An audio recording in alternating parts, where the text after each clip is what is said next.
Good afternoon, class. Let's all stand up for the prayer. Well, ma'am. Miss Larry, please lead the prayer. Okay, to those who are Catholic, please sign. Our Father, Lord in heaven, hallowed be thy name. Thy kingdom come, thy will be done. This day our daily bread and forgive us our sins, as we forgive those who sins against us. Bring us to the test, but deliver us from evil. Thank you, Miss Larry. Before you take your seat, can kindly arrange your chairs and pick up some pieces of papers. You now sit, class. So, who's absent for today? None, ma'am, none. So, very good. Before we proceed to our formal discussion, I have classroom rules. Okay, can you read, please, class? Classroom rules. The 3 L's. First, Listen attentively. Learn actively, live responsibly. So, if you have questions and clarification, you can raise your right hand and show respect, and I will show respect to you. Okay? Yes, ma'am. Is it clear? Yes, ma'am. So, before we proceed to our formal discussion, let's have an activity first. Okay. So, here are the two sorting game, the rubrics or criteria. Correct sorting, 15 points. Team cooperation, 10 points. Time management, 10 points. And total of 25 points. So, you're going to do, yun lang i-classify kung saan yung mga tools. Or, di ba? Yes, So, ma'am. is it clear? Yes, ma'am. What is this class? Full push roll, ma'am. You have a 1 point, Babaylan. What's this? Still take, ma'am. Very good, Miss Larry. Is this? What's this? Ma'am. Still rule. Okay. You have 2 points. So since Miss Buliano got 2 points, so Miss Buliano have 25 points, and to Mr. Babaylan, he got 15 points. So thank you for the participation. Who can recap what was our topic last meeting? Ma'am. Mr. Babaylan. Our topic last meeting, ma'am, is all about the measuring techniques. Okay, thank you, Mr. Babaylan. So our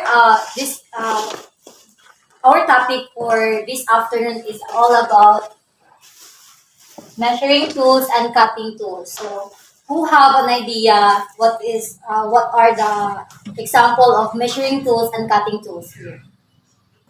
Ma'am. Mr. Babaylan? Shinso, ma'am, shinso. Very Cutting good. tools. You have an idea.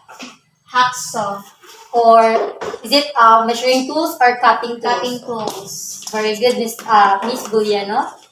So our topic for this afternoon is all about measuring tools and cutting tools. Let's first discuss the measuring tools. What is this class? Full Full push push rule. So this is a pull push rule. So it measures the objects usually gamit sa mga i-measure po ang mga kahoy, mga sa yung mga i-measure pa. Ang measuron, ma'am. Okay. So can you read what is the definition of pull push rule, Miss Buliano? Full push rule. A push-pull rule is a measuring tape that falls into a compact case. It is used for measuring long, short, straight lengths. So in short, pull push rules measures all the objects. Okay. So did you understand what is pull push rule, class? Yes, ma'am. Okay. The next one. Steel tape. Are you familiar with these measuring tools? Yes. Yes, ma'am, still tape. Okay. Can you read, Mr. Babalan, what is steel tape? Steel tape. Steel measuring tape is a flexible ruler used to measure distance. It consists of a metal blade with a linear measurement. Okay, thank you, Mr. Babalan. So, next one is steel rule. So, steel rule, also known as straight edge or ruler. Are you familiar with ruler? Yes, ma'am. That is a steel rule. Yes, ma'am. Is the simplest and most common measuring tool. Steel rules are typically made of tempered steel or stainless steel.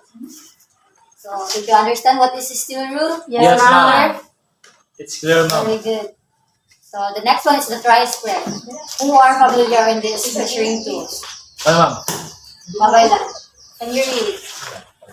A tight square is a special purpose square in the wood and metal working used to mark or measure material. Okay. So, a tri-square in up to 90 degree. Yes, ma'am. Yes. And then, like sa ruler, ito siya, eto lang yung gamit. Diba? So, did you understand? That is a tri-square class. Yes, Yes, ma'am. Okay, next. Combination square. Are you familiar with these measuring tools? Yes, ma'am. Yes, ma'am. Okay. So, can you read? A combination square is a multi-purpose measuring and marking tool used in metalworking or woodworking. Okay, can you define class what are the examples of measuring tools? Mga example, focus rule. Ma'am. Steel rule, ma'am. Steel tape. Okay, very good, Mr. Babaylan. Okay, let's proceed to the cutting tools. So, to cut, Pangkat sa mga object. So, hacksaw. Are you familiar with this class? Yes, ma'am. Yes, ma'am. Gaba sa puthaw, ma'am. Yes. Mill file. Yes, ma'am. ma'am. Kanang pang tigib ba? Limbas ang limbas. Imbas. Ay, tigib na siya. Limbas. Papahait na, papahait. Bayan. Pambahit sa lugar. Sorry, sir. Sorry, ma'am. It's okay, Miss Buliana. No one's perfect, so. Yeah. And then, okay, can you enumerate what was like example of cutting tools? Hacksaw. Ito. Mill file. Ah. So that's are the example of cutting tools. So let's proceed to okay now measuring tools and then cutting. Okay. Okay. Mukan ta balik ta recap ta sa atong mga kung nakasabot ba gid mo. So can you enumerate the measuring tools? Can you give me two example? Steel tape and then ball push roll. Oh, very good, Miss Buliano. You have an idea for the cutting tools. Ma'am. Can you Hacksaw, ma'am. Hacksaw and the mill file? the nail file. Okay. Very good. So let's have group activity. Okay. Yes, ma'am. Okay, direction. Group yourself into two and classify the following whether it is measuring tools or cutting tools. Do it in 5 minutes. So, okay. Identify your gapon. So, ang pull push rule. What is pull push rule? Is it Measuring tools. Yeah, very good. Half round 5. Kuhaan, ma'am. Kanang cutting tools. Very good, Mr. Babaylan. Micrometer caliper round nose. Measuring tools, ma'am. Very good. Plier. Cutting Cutting, tools. ma'am. Cutting tools. Cutting tools and pliers. Cutting Because it tools. is used to cut the wires. Charla. Okay. So, very good class. Okay, let's do individual activity, a quiz. So get 1/4 sheet of paper class. Yes, ma'am. Okay, classify the following whether it is a measuring or cutting tools. Okay, did you understand it? Yes, ma'am. So, okay, number 1. What is this one? Purpose rule. Write it in your paper. Ay, sorry, ma'am. Sorry. This is a quiz, Mr. Babalan. Write your answer here, one per sheet of paper. Sorry, ma'am. Sorry, Okay. ma'am. Number 2. Okay, ma'am. Okay. Number 3. Yes, ma'am. Yes, ma'am.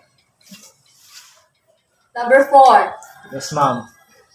Number 5. Okay, ma'am. Okay. 6. Okay. 6 siya katama din. Ang 4 is pana. For your attendance now, so plus 4. Yay! Who have here today, okay? Sige. Number 1, what's the answer? Full push rule.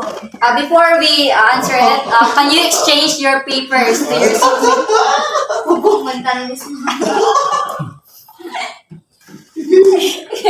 Number 1, what was the answer? Purpose rule. Oh, very good class. Number 2. Tri-square, ma'am. Tri-square. Very good, Mr. Babaylan. Number 3. The compass. Very good. Number 4. The chisel, ma'am. Chisel. Oh, hakot ako. Very good. Number 5. The screwdriver.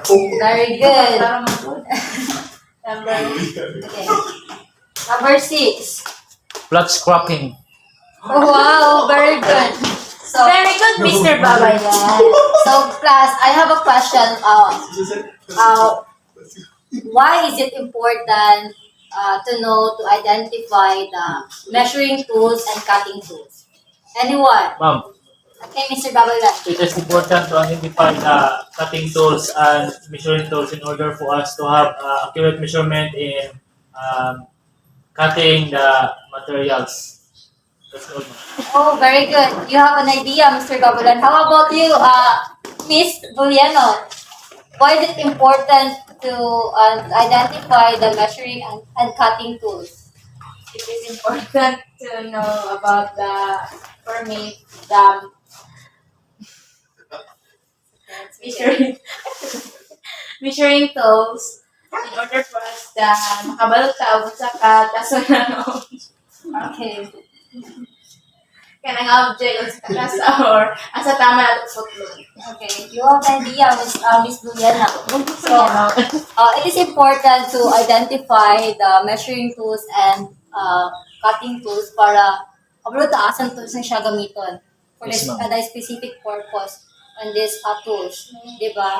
So, did you understand today for today's class? Yes, From what ma'am. I've discussed today, class? Yes, Did you have a clarification? Is it understood? Understandable? Yes, ma'am. Yes, ma'am. It's understood, ma'am. Okay, okay, class, please study in advance the electrical tools. Okay, is that understood? Yes, ma'am. That is your assignment. Yes, Yes, ma'am. ma'am. Okay, do you have questions and clarifications? And ma'am. No, ma'am. Okay, No. is it understood? Is it understandable? Yes, ma'am. It's understood, Okay, ma'am. thank you for your participation, class, and you may now go. Yes, ma'am. Bye, ma'am. Yay!